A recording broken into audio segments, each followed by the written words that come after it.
For centuries, empires did not fall when their armies were defeated. They fell when their money stopped functioning as an anchor. Spain ruled the seas while its currency hollowed out. The Dutch commanded global trade until confidence shifted elsewhere. Britain won wars even as the pound quietly lost its central role. In every case, collapse did not arrive as a shock. It arrived as erosion. And by the time it was visible, the process was already well underway. The pattern repeats because the mechanism is structural, not accidental. Empires that issue reserve currencies face a paradox they cannot escape. The very privileges that sustain their dominance eventually accelerate their decline. This is not theory. It is documented across 5 centuries of monetary history.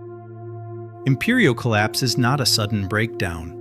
It is a long process of economic exhaustion. States expand beyond their productive base. Military reach outpaces fiscal capacity. Debt grows faster than output. Institutions adapt through distortion rather than reform. Currency, once a neutral medium, becomes a tool for postponement. Reserve currency collapse does not cause imperial decline. It exposes it.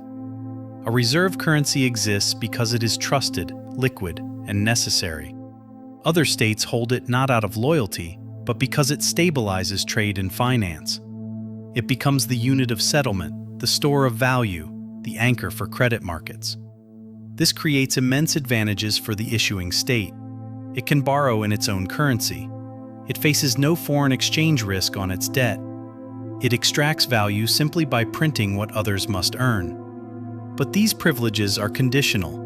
They depend on continued confidence, and confidence depends on restraint. When maintaining that role requires constant intervention, when monetary policy must simultaneously manage domestic politics, external commitments, and global liquidity, the reserve function begins to weaken. Confidence does not vanish overnight. It recalibrates. Slowly at first, then across tipping points that seem sudden only to those who weren't watching. To see how this process works in practice, it helps to start with the first modern global empire. 16th century Spain appeared unstoppable. Control of vast silver flows from the Americas turned its currency into Europe's monetary backbone. With bullion pouring in, Spain financed armies, fleets, and administration across continents. The flow seemed infinite. Credit was abundant. Spain was everywhere. But silver concealed structural weakness. Domestic industry stagnated. Spanish producers could not compete with imports paid for in bullion. Manufacturing atrophied. Agricultural innovation stalled. The economy became a conduit, not a producer. Silver flowed in, goods flowed out, and little was built in between. Military commitments multiplied faster than the economy could sustain. Wars in the Netherlands, Italy, and against the Ottomans drained resources continuously. As silver inflows expanded, prices rose and purchasing power declined. Inflation became chronic, eroding what the currency could actually command. Spain responded by borrowing against future bullion instead of restructuring its economy. When silver shipments were delayed or fell short, defaults followed. Philip II defaulted 4 times. Each default damaged credibility. Each eroded the currency's purchasing power abroad. Long before Spain lost its empire, its currency had already lost its credibility. Monetary erosion preceded territorial decline. By the time Spain's military power finally collapsed in the 17th century, the currency had been abandoned as a reliable store of value decades earlier. The lesson? Resource abundance that bypasses productive capacity is not strength. It is a sedative that delays necessary adaptation. A similar pattern emerged in the Dutch Republic, though it unfolded more quietly. The Dutch guilder became dominant through productivity and financial innovation. Amsterdam was Europe's clearinghouse.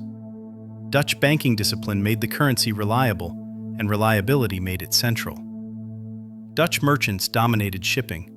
Dutch finance was the deepest and most sophisticated in Europe. For decades, the guilder was trusted because the system behind it worked.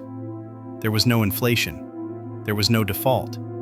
There was discipline. Over time, the structure shifted. Military pressure increased. Wars with France and England drained resources. Rivals adopted Dutch methods.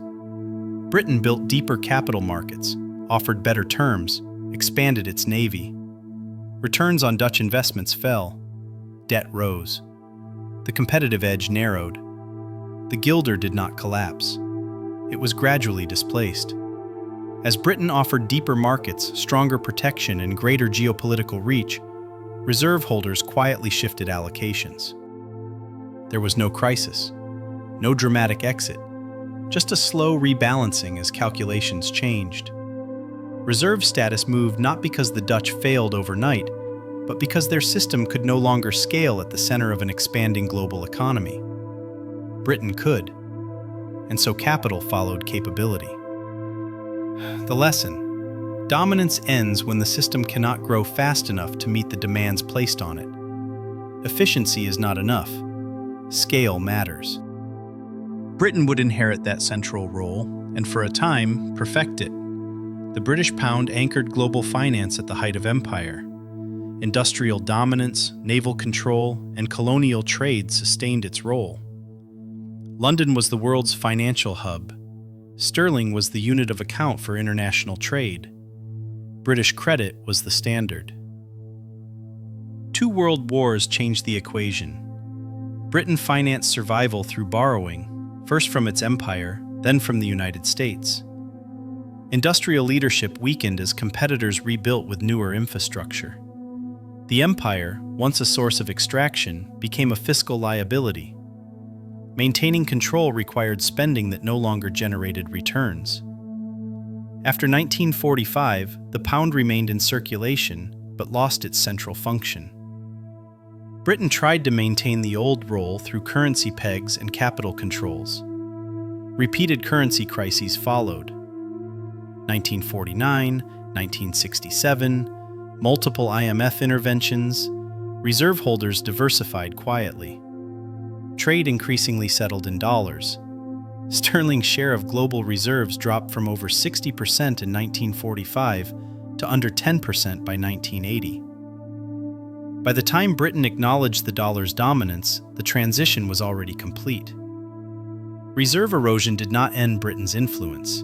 It marked the end of its imperial phase. Britain remained wealthy, militarily capable, culturally significant, but it no longer occupied the center. The lesson? Winning wars does not guarantee monetary dominance. The costs of winning can themselves undermine the economic base that made dominance possible. That same sequence now frames the modern system. The dollar's reserve status rests on scale, liquidity, and institutional depth. The United States provides the world's largest bond market, the dominant trade settlement currency, and the core of global financial infrastructure. This position emerged from industrial leadership and post-war reconstruction. For decades, it was earned. The pattern is now familiar. Global military commitments persist. Hundreds of bases, security guarantees across continents, naval dominance in every major ocean. Fiscal deficits have become structural, not cyclical. Debt expands faster than productive output. The ratio of debt to GDP continues to rise, and projections show no reversal. Productivity gains concentrate unevenly. Technology sectors thrive, legacy industries stagnate. The economy increasingly depends on asset inflation and credit expansion rather than broad-based production growth. Institutions respond with financial engineering rather than contraction, quantitative easing, yield curve control, emergency liquidity facilities that become permanent. The dollar remains dominant, but sustaining that dominance now requires continuous management. It is no longer automatic. It requires intervention to maintain liquidity, interest rate suppression to manage debt service, and diplomatic pressure to discourage alternatives. Reserve currencies rarely disappear because replacements are superior. They erode when the costs of maintaining them rise. Foreign holders begin to reassess exposure, not because collapse is imminent, but because concentration risk increases. China and Russia reduce dollar holdings. BRICS nations discuss alternative settlement systems. Central banks slowly diversify reserves. Diversification starts quietly. Bilateral trade bypasses the reserve unit.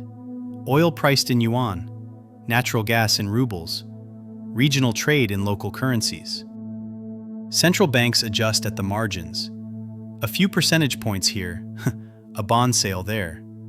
No single shift matters, the accumulation does. This is not speculation, it is pattern recognition. The same dynamics that eroded Spanish silver, displaced the guilder, and ended the pound's centrality are visible in current data. The question is not whether the process is happening, the question is how far along it has already progressed. Across history, reserve currencies lose share gradually. They remain dominant in absolute terms long after their relative position weakens. The issuing empire often retains military and cultural influence during this period, creating the illusion of stability. Decline is mistaken for endurance.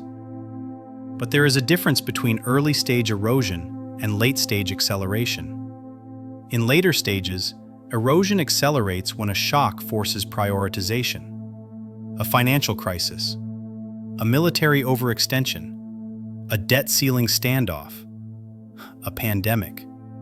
Empires must choose between internal stability and external commitments. They choose internal stability. Currency tools are used to bridge the gap, monetizing debt, suppressing interest rates, inflating away obligations. This delays adjustment while deepening imbalance. The delay works in the short term. It prevents immediate crisis, but it confirms to external holders that the currency is now being managed for domestic benefit, not global stability. That confirmation accelerates diversification. Resolution eventually arrives through one of four paths: inflation that erodes real value, devaluation that resets exchange rates, debt restructuring that imposes losses, or loss of reserve privilege that removes automatic demand. The outcome varies by circumstance. The sequence does not. Reserve currency collapse does not end trade or finance. It ends automatic advantage. The issuing state must fund itself like others. It faces foreign exchange risk. It cannot print its way out of external obligations. Costs once externalized, the ability to run perpetual deficits, the capacity to sanction through financial infrastructure, the privilege of seigniorage, return inward. The adjustment is not apocalyptic, but it is permanent. Once lost, reserve status does not return. Reserve currencies do not fail in isolation. They fade as part of a broader structural sequence that is repeated across centuries. The sequence begins with dominance earned through productivity. It continues through the accumulation of privileges that reduce discipline. It accelerates when those privileges are used to delay necessary adjustments. And it ends when external holders conclude that concentration in one currency carries more risk than the inconvenience of diversification. Understanding this process does not require urgency or prediction. It requires recognizing where the pattern has already progressed. Spain's trajectory became irreversible decades before it was widely acknowledged. The guilder's displacement was clear in hindsight but subtle in real time. The pound's erosion took 30 years from peak to replacement, and Britain spent most of that period denying the shift. The dollar's dominance is not ending next year, but the mechanisms of erosion are already active. The data is public. The diversification is measurable. The structural imbalances are documented. What remains unclear is how long the transition will take, what shocks will accelerate it, and how institutions will adapt once it becomes undeniable. History suggests the process unfolds over decades, not years. It suggests that denial persists until the costs of denial exceed the costs of adjustment. And it suggests that once the process reaches a certain threshold, reversal becomes impossible, even if the will existed. If you want to continue examining the later stages of this sequence, how reserve erosion interacts with debt saturation, institutional strain, and global realignment, subscribe to Empire's Dusk. Future episodes will trace how these patterns have unfolded before and how they tend to resolve once empires reach this stage. Awareness does not alter the cycle, but it clarifies where we stand within it.